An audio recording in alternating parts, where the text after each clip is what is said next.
Welcome to MIP car AC service. இன்றைக்கி நம்ம கேரேஜில் பார்க்குற வண்டி Hyundai i20.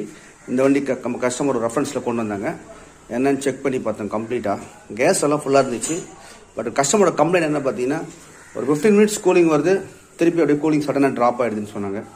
என்னென்னு கம்ப்ளீட்டாக செக் பண்ணோம். செக் பண்ணது என்ன கம்ப்ளைண்ட் பார்த்தீங்கன்னா, கம்ப்ரஸர் ஃபுல்லாக சீஸ் ஆகிருக்கு. அதுதான் கம்ப்ளைண்ட்டு. கொஞ்சம் நேரம் கூலிங் வந்து ட்ராப் ஆகிடுது. சரி, கம்ப்ரஸர் பிரித்து ஓப்பன் பண்ணி பார்த்தோம். ஃபுல்லாக பிளாக் ஆகிடுச்சு.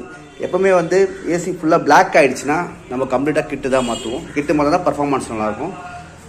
i20 பொறுத்தவரை கூலிங் காயில் நம்ம எடுக்கணும்னா டேஷ்போர்டு பிரிக்கணும். டேஷ்போர்டு கம்ப்ளீட்டாக பிரித்து எடுத்துட்டோம். பிரித்து எடுத்துட்டு ஏன்னா கூலிங் காயில் மாற்ற நம்ம டேஷ்போர்டு பிரிக்கணும். இப்போ என்னென்ன மாற்ற போகிறோம் நம்ம பார்க்கலாம். ஓய் கம்ப்ரஸர் மாற்றல, எவாபரேட்டர் காயில் அண்ட் கண்டென்சர், இது கூட எக்ஸ்பென்ஷன் வால்வ் மாற்றும். ஹோஸ் எல்லாத்தையும் கம்ப்ளீட்டாக க்ளீன் பண்ணி போடுவோம். அப்போ தான் பர்ஃபார்மன்ஸ் இருக்கும். இதை முடிச்சுட்டு நான் உங்களுக்கு அப்டேட் கொடுக்குறேன். இந்த வீடியோ பிடிச்சிருந்தா